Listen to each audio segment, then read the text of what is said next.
Looks the same as the last world. Section 7, Return of Paradise, the shape of evil to be cut off. No battles, 1 quartz, 2 seeds of Yggdrasil as our reward.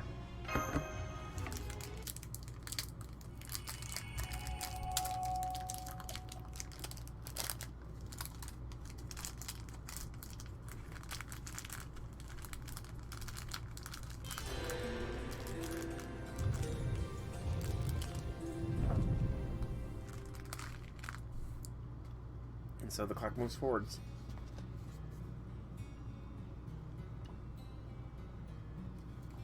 I need a little bit more water. Hang on.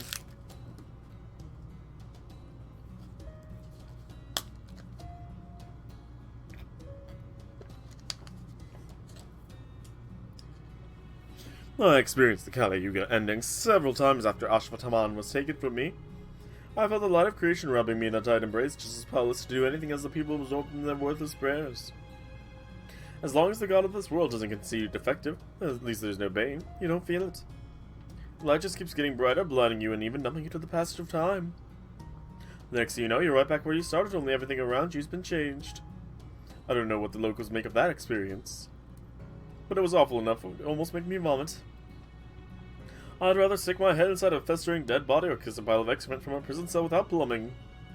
Those options may be revolting, but at least I wouldn't have to be so frightened. So while I hate to admit it, with that light finally subsided, I found myself standing there.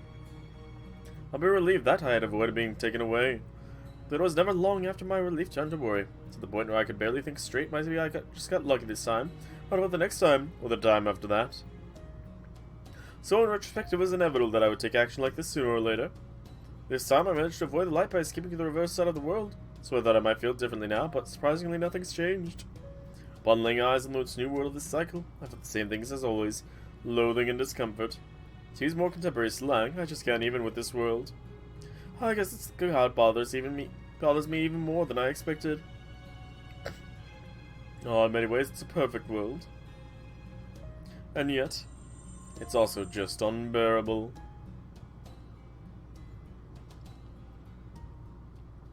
So if he's remaking the world, that must be why the tree isn't really expanding. Oh! Yes, must be. There's water and flowers everywhere you look. This is a calm and gentle breeze. What is this place? Wanna know what the most surprising part is? You're all standing almost the same spot we zero sailed from. Our location didn't change. The entire rest of this world did. Thankfully, there are no hostiles in the immediate area. Let's begin by paying another visit to the town of Bishu. There's something wrong, Pepe. You look kind of angry. What's that? You're jealous of how soft and smooth my skin is? Well, it's all the upkeep on. Unlike Ms. Never-Changing Akuta, I actually have to work to make sure I look good. Go on, feel how supple my cheeks are for yourself. They're my pride and joy, you know. That's okay. Oh, silly, there's no need to be shy. But anywho, who's going to visit that Dex town seems just dandy. The topography and plant life changes that come with the new Yuga are all just surface level details. The thing that changed the most after what Arjuna did will have been the people. To the town we shall go. Understood, but make sure to keep the border's location in mind at all times from now on, Soul. I don't want us to have to run for our lives ever like that again if we can help it. It's prosperous. Prosperous town is prosperous. Oh, there's not a single brick out of place now. In fact, this place is just exactly what the town looked like when I first came to this world. I can't believe it. It's like Kali never attacked at all. What in the world's going on? And there's the people going on about their lives here. They're all happy now. They're practically beaming. Great, look who it is. Goodness, you're all okay. That's wonderful news. Just wonderful. This is truly must be the gods' will, all right, with the world once again. Oh no, that's not quite right, isn't it? First, I owe you all an apology. No matter how dire the circumstances were at the time, I never should have spoken to you like that. I know it won't be enough to truly make amends, but I'll be including all of you in my prayers from now on. I only ask you please not hold what I said against the people of this lovely town. Yesterday you wanted to run us out of town, and now he's all happy to see us again? Foo! Foo! He really is sorry, huh? Interesting. Didn't you say we're godless heretics you wanted nothing to do with? Don't be ridiculous. The fact that you're here now is proof you overcame the last Yuga's difficulties with us. That makes you all one of us now. You're our friends, our family. And not only that, today is the blessed first day of Kratza Yuga, the Yuga of Peace. Are you hungry? If you like, you're welcome to come and eat with me at my mansion. Or would you prefer some fine ornamentation for the young ladies? We also have plenty of beautiful flowers. Yeah, we want to explore everything. I see. Well, that's a pity. I was hoping to introduce you to the rest of the townspeople. Oh, by the way, that mansion over there is my house. So I'm afraid it ended up being that big on account of my being mayor. It's very embarrassing living somewhere as ostentatious as that, but it's not without its meaning. Please feel free to come visit whenever you feel the time. You'll always be welcome in my home. Good day, then. And heck, I've never seen someone go from jerkwad to the sweetheart in no time flat like that. You seem elated. It's probably because Kratza Yuga is the Yuga of happiness. It tends to make the most of the locals friendly and hard-hearted. Though, of course, I'm sure there are exceptions. You guys again. Oh, Master Tsujai, he doesn't seem any different now than he did before.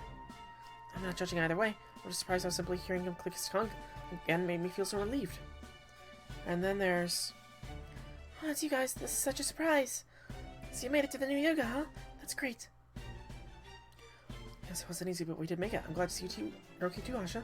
I am. I prayed extra hard so I didn't get hurt at all. I see. That's wonderful. Oh, but speaking of hurt, is your dog, Vihan okay? You're just like before the Kali Yuga, right? I don't see him with you. Huh?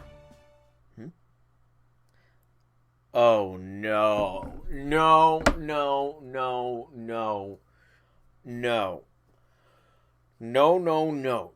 No. No!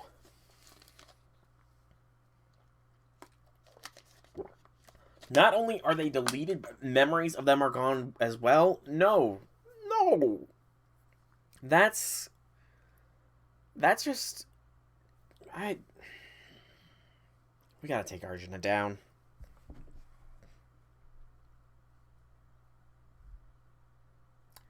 Arjuna needs to go down.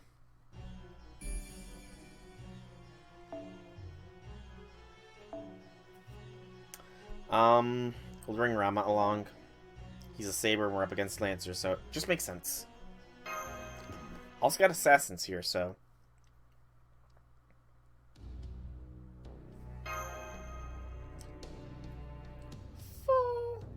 Alright, it should be safe to discuss this now that we've come this far. What is the meaning of this? This world runs on the Yuga cycle, but needless to say, these aren't proper Yugas. The real Kratza Yuga, or Satya Yuga, depending on who you ask, is supposed to last 4,800 years. Then the Treta Yuga is supposed to last 3,600 years, the Dvapara Yuga 2,400, and the Kali Yuga for 1,200. And on top of that, these are God years, where each one is equivalent to 360 human years. Suffice to say, we're talking about a really long cycle. Whereas in this world, it seems the ratios have only been preserved, given that each Yuga is apparently 4, 3, 2, and 1 days long, respectively. And that's right, but the people I've talked to here say that things weren't always like this. It used to be that the Yuga cycle lasts for hundreds of years, or maybe even longer. So that is what this world was like immediately after it was printed away and became a Lostbelt. Alright, I'm sure the period where the Kali would show up had been more proportionally longer back then, but I'd also bet they showed up much less frequently than they do now. Otherwise, people here would have gone extinct long ago. But over time, the cycle got shorter and shorter, and now it only lasts 10 days. I have to think that drastically shortened cycle is why there are so many more Kali now. They used to only be let out a little bit at a time, but now the floodgates have been opened, so as to speak. Why did Arjuna shorten the Yuga cycle so much? Part of it is thanks to that disciple pouring poison into his ear, like I said earlier. And part of it is because the Tree of Emptiness has given him power he didn't have before that lets him do so. Yes, I know that only addresses the how, but not the why. I'm getting to that. I think the reason he sped things up so much is to reach whatever end he has in mind for all this much faster. In short, it looks like he's in a rush to create his perfect world. Oh.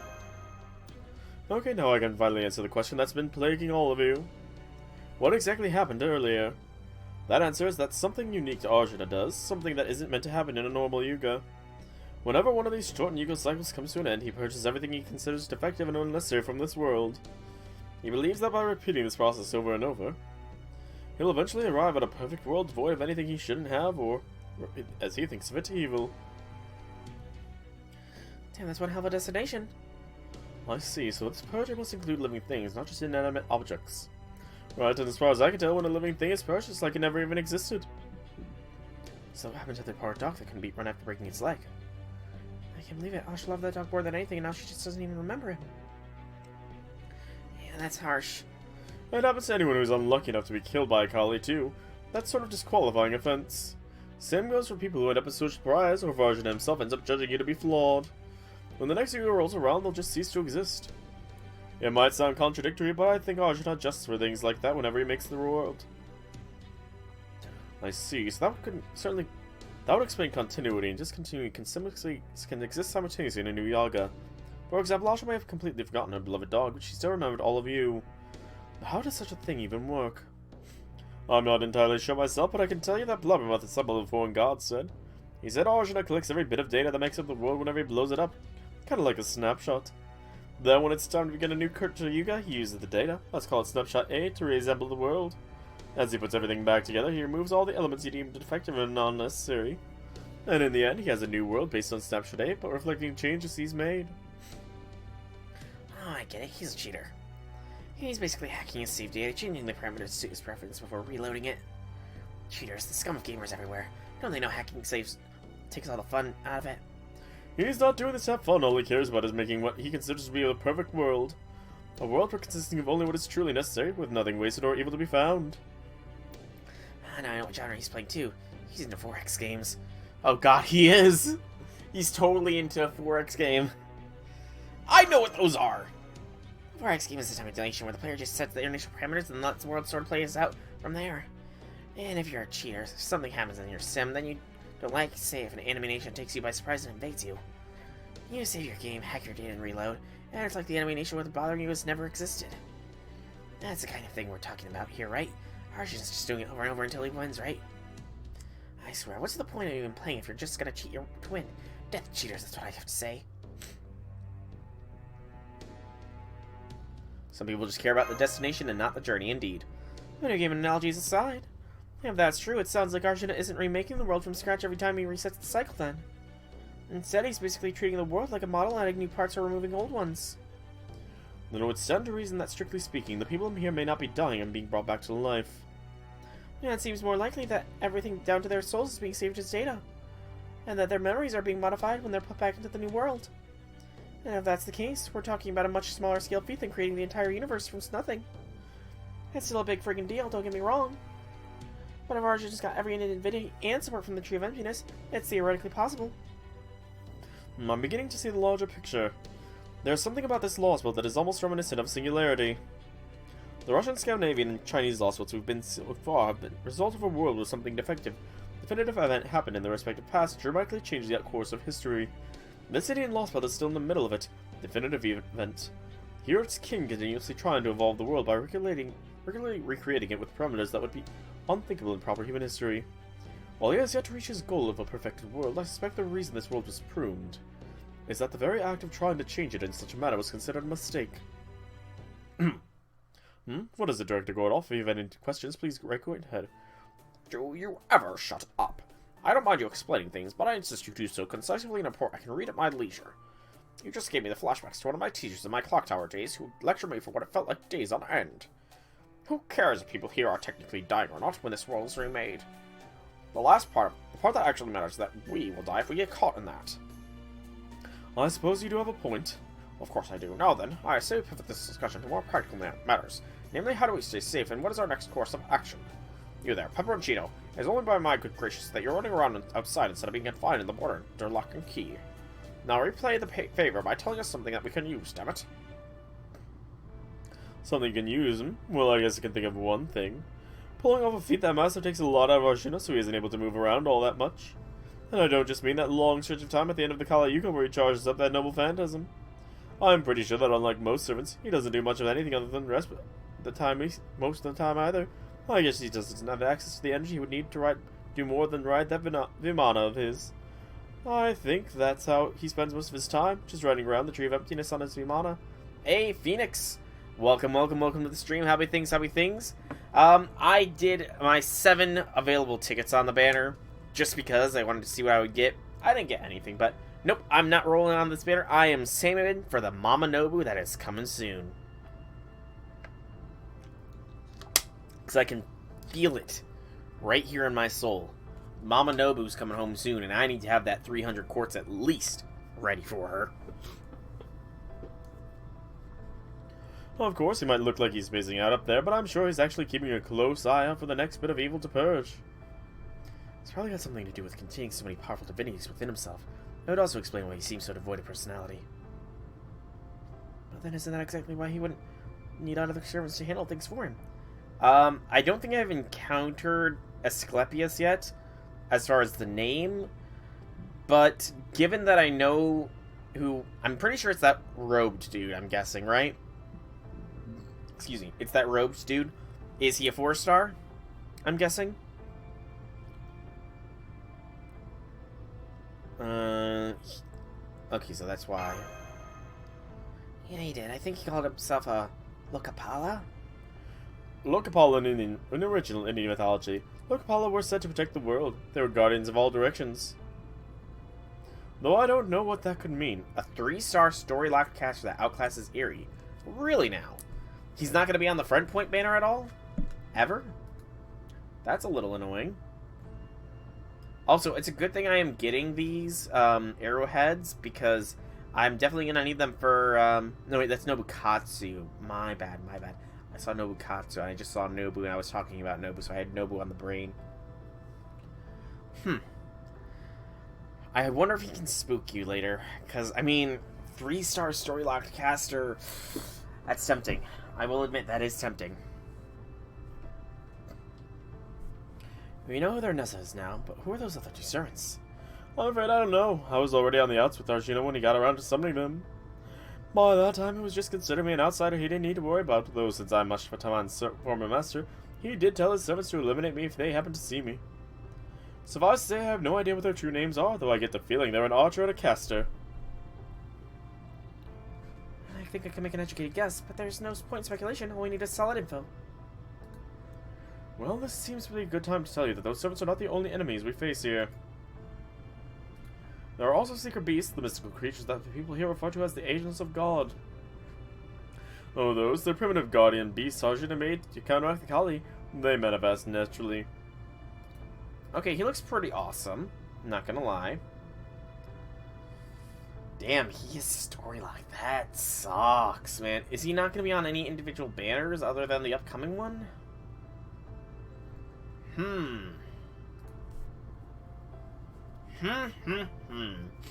You give me something to think about, Phoenix. And since there are almost no Kali during peaceful Krata Yuga, the beasts are supposed to just wander around like normal animals. Why did you say this seems like a good time? They're here, aren't they? I expect the answer to that in your next immediate course of action will be clear to you soon enough. They're here. Sacred beasts. I guess that means Arjuna really doesn't want us here then. So of course they'll attack us on sight now, just like the Kali.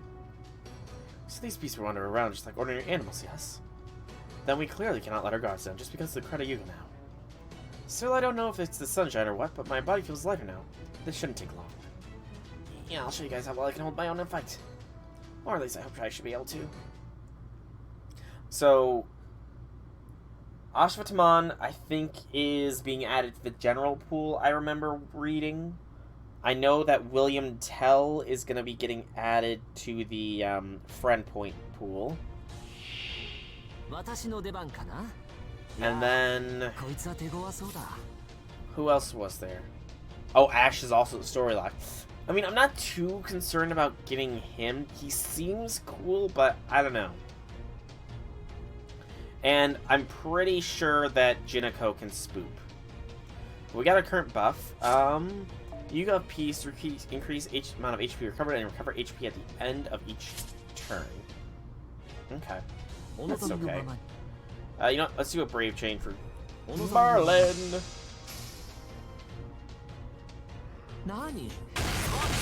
Okay.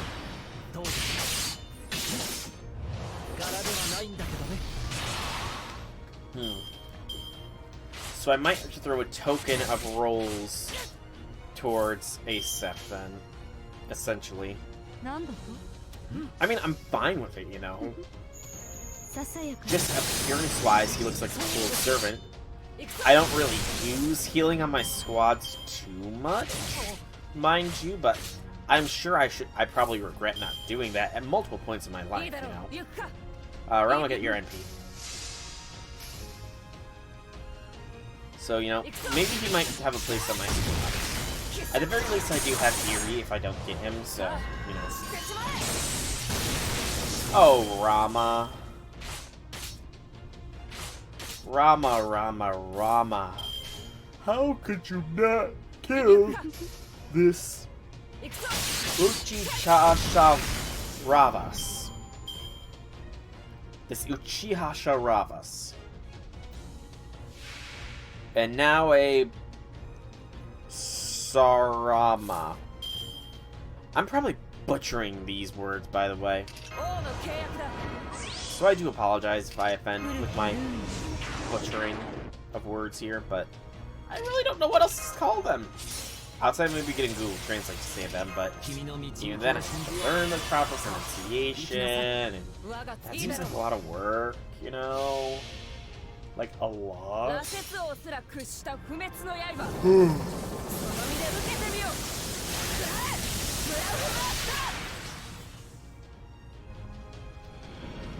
Alright, thanks for stopping by, Phoenix. It's been nice chatting with you. Honestly, I am thinking I'm going to be pacing myself with the Lostbelts here. While I do plan on streaming it daily until I'm done, I'm probably only going to do 3-hour streams a day. So depending on how long this next section is, this section might be the last one I do here. It's all dependent on the future. Also, I totally can get another NP here.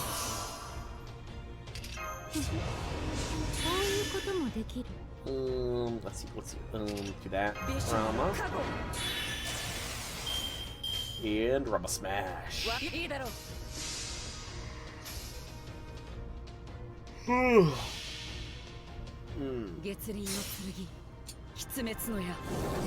Pardon the honest.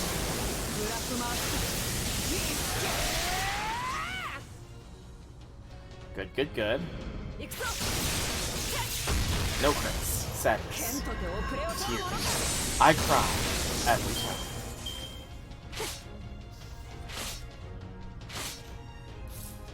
time. Come on, somebody get a kill on this thing. Somebody, anybody, please. It needs to die yesterday, you know?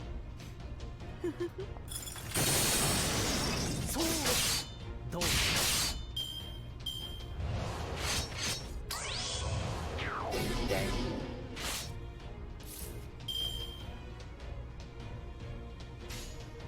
And boop. Come on, get the kill. Get the kill.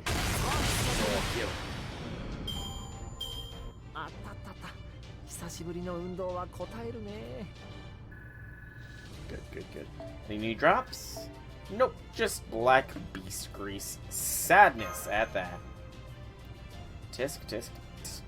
Tiskity tisk. Tisk.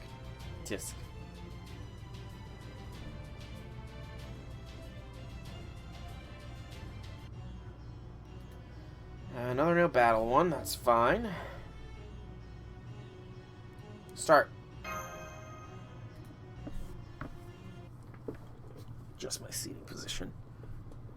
Okay, now that we've gone over how things generally work in this Lostbelt, what do you think of it? It's terrible. So the first Lostbelt was a post-apocalyptic nightmare. Essentially, the first Lostbelt was a post-apocalyptic winter wasteland where only the strong survive. The second Lostbelt was also a winter wasteland, but this time where only the young survive. The third Lostbelt, okay, so the first one was survival of the fittest. The second one, humanity was sheep. The third one, humanity was ignorant. This one, what would the definition of this one's people be? They're not lambs being raised to the slaughter. They're not harsh. They're not wolves trying to survive through the dead of winter. They're not sheep. They're not ignorant sheep being led along by what they're told. I mean, they kind of are, but it's worse.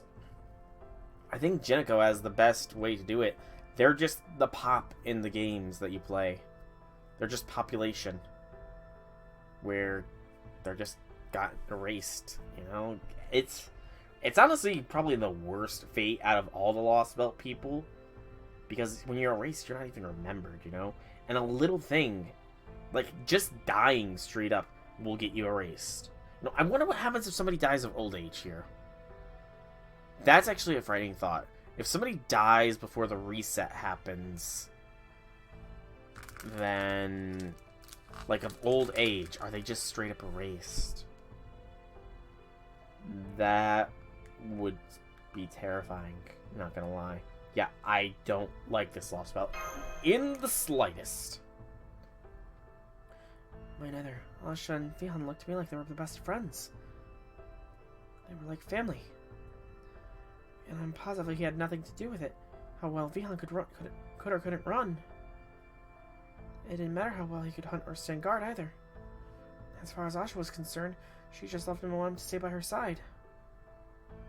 Oh. Aww. Similarities.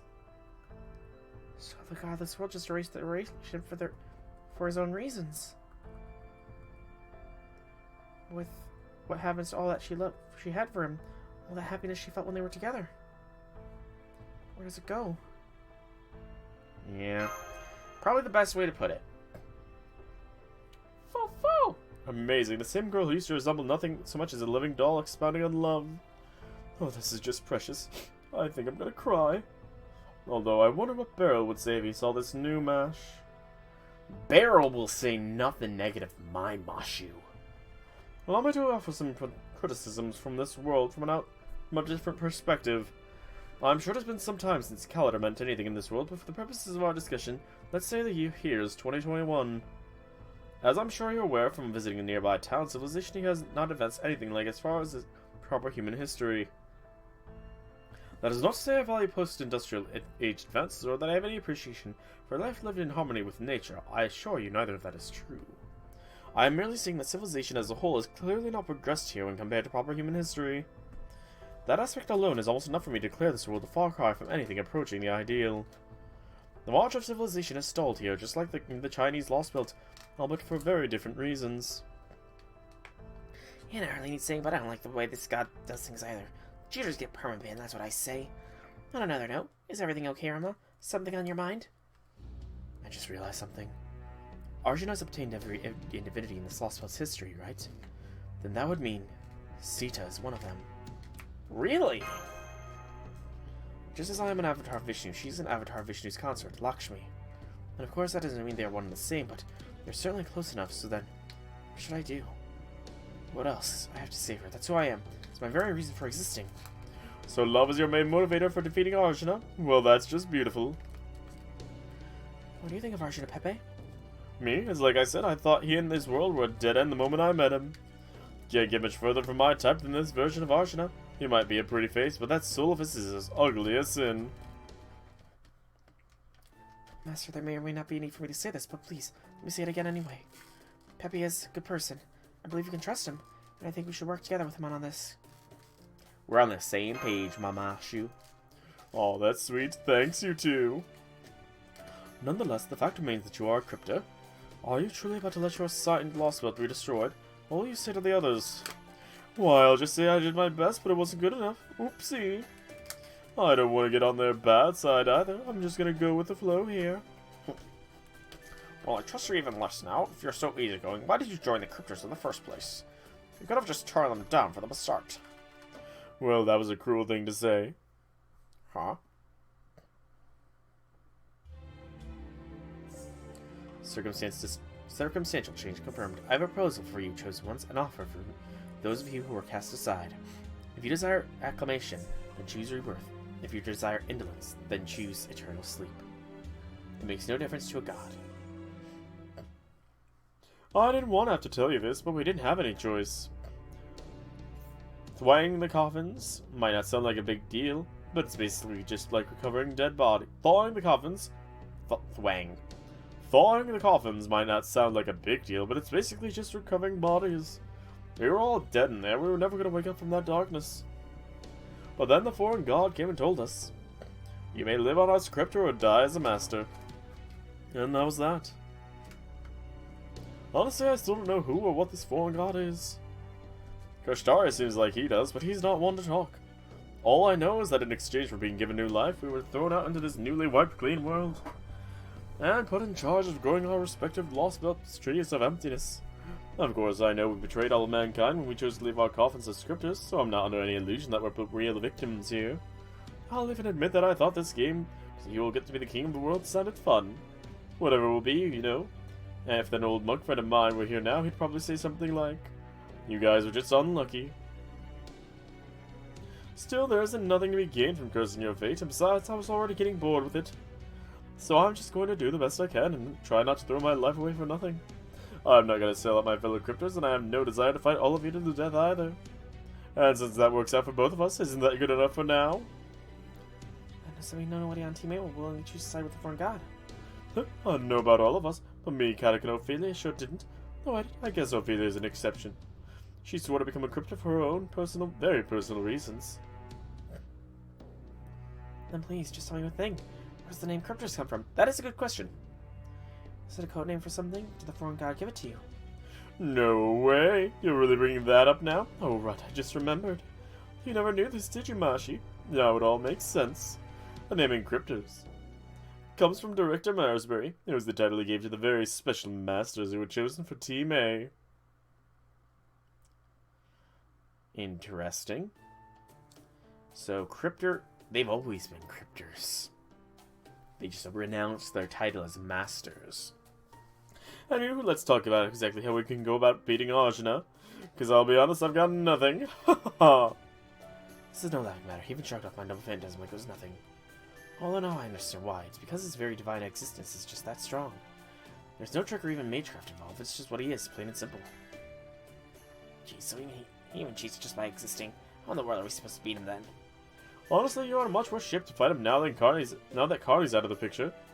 I just don't see how that Ganesha there could ever fill his shoes, no matter how hard she tries. You don't have to rub it in, believe me, I'm well aware. Someone else can help us, maybe? True, there could well be another rogue servant here. If we could try and find them and win them over, it would be the fastest and surest way of bolstering our ranks. That'd be great, but it's a big if. Well, if there is anyone else like Ganesha around here, there's a good chance somebody in town might know them. Why don't we head back to Bishu again and see what we can find out? Sounds good to me. And what are we waiting for? Like they say, no road is long. With good company, it's best to make hay while the sun shines, eh? Don't worry about a thing. I'll make sure we never run out of things to talk about on the way. I can't say that was actually a concern. Mashi's a little despondent. It's understandable.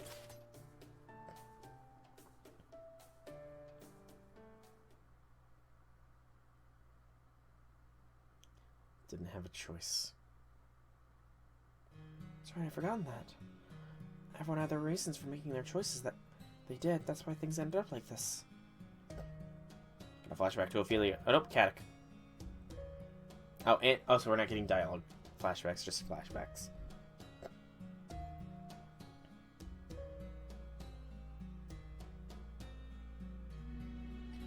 Nice people, not so nice people. People who were interested in me, people who weren't interested in me.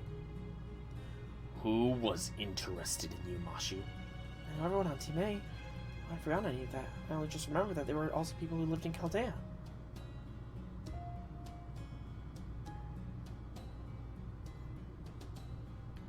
That's why right now if I was stronger, maybe I wouldn't be feeling so conflicted right now. Well, I was a perfect demi-servant then. Mashu? Oh, sorry, it's nothing. It looks like we're almost there. I already have an idea for who we can talk to first. It'd be great if she knows something. I kind of doubt Asha knows anything. Other gods? I guess you haven't heard anything then.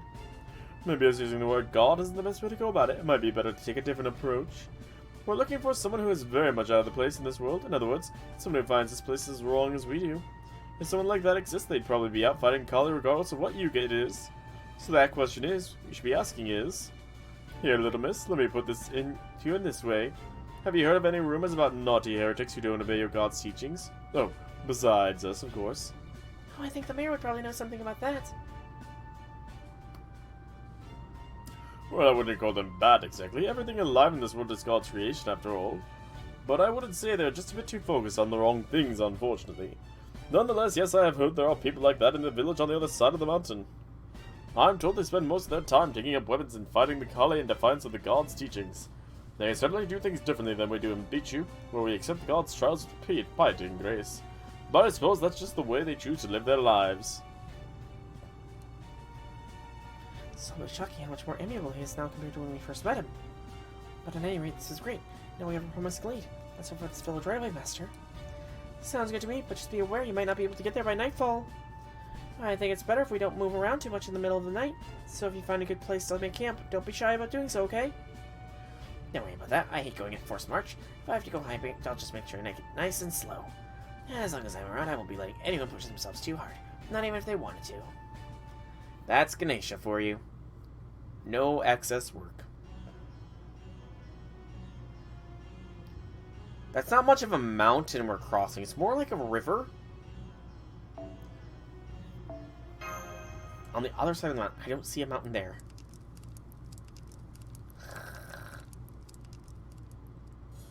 We'll be headed out done, Pepe. Are you sure you don't need to get some sleep? What about you, Magi? You're still staying watch this late? I'm a demi-servant, so I'm fine going without sleep for a while. Funny how you're okay without sleep, but the Divine Spirit servant over there apparently can't get enough. Well, that's okay. That works out nicely for me. Mind if I stay and watch with you for a while? Oh no, that's fine with me. That was only pretense, of course. I actually was just waiting a good chance to ask you this. Did you get a chance to talk to Ophelia? Yes, I did. We didn't have a lot of time, but I still felt like we said a lot. Much more than we ever expressed to each other in Chaldea. I'm glad to hear that. She always did want to have a good heart-to-heart with you, I could tell. So, what'd you talk about?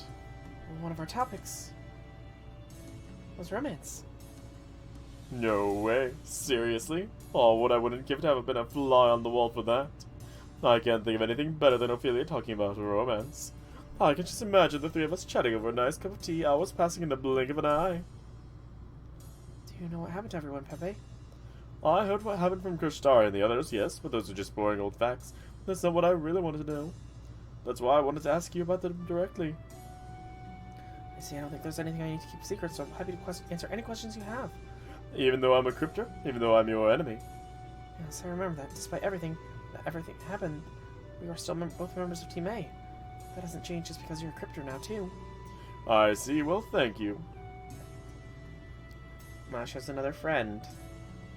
I'm sure Kat and Ophelia and Akuda are frustrated by how things turned out, but I doubt they have any regrets. So they all fought bravely, huh? And here I am, just pathetically doing whatever I can to survive. I don't think there's anything bad you need to feel about. Hey, I'm still on the cryptist side. I can't help but be frustrated too. No matter how hard it is to survive, I still find myself thinking there might have been a better way to end things. Oh, I'm sorry, I didn't mean to bring down the mood. If things don't go your way, even after you've struggled as much as you can, your only choice is to give up and move on. I had to come to terms with that again. That's just my lot in life, I'm afraid. Nothing I ever do quite seems to work out. Really? But you've always seemed to me like you excel at everything you do. That's only because I stick to the only things I know I can do. No, I'm talking about fate and destiny. But hey, they can be extremely motivating in its own right, and it's not like I've given up on everything, you know. Alright, I think it's time I go to bed. A complexion this perfect requires plenty of sleep. Besides, how could I look Ophelia in the eye if I neglected my own sincere care after I kept admonishing her? Thank you for telling me what happened with the other cryptors, Mashi. Good night. Of course. Good night, Pepe. Oh, I'm happy Mash has another friend. And I guess Pepe doesn't seem like too bad of a guy. You know, I am gonna wait for the other shoe to drop, you know? I am gonna wait for the other shoe to drop. Alright, what is this next section looking like?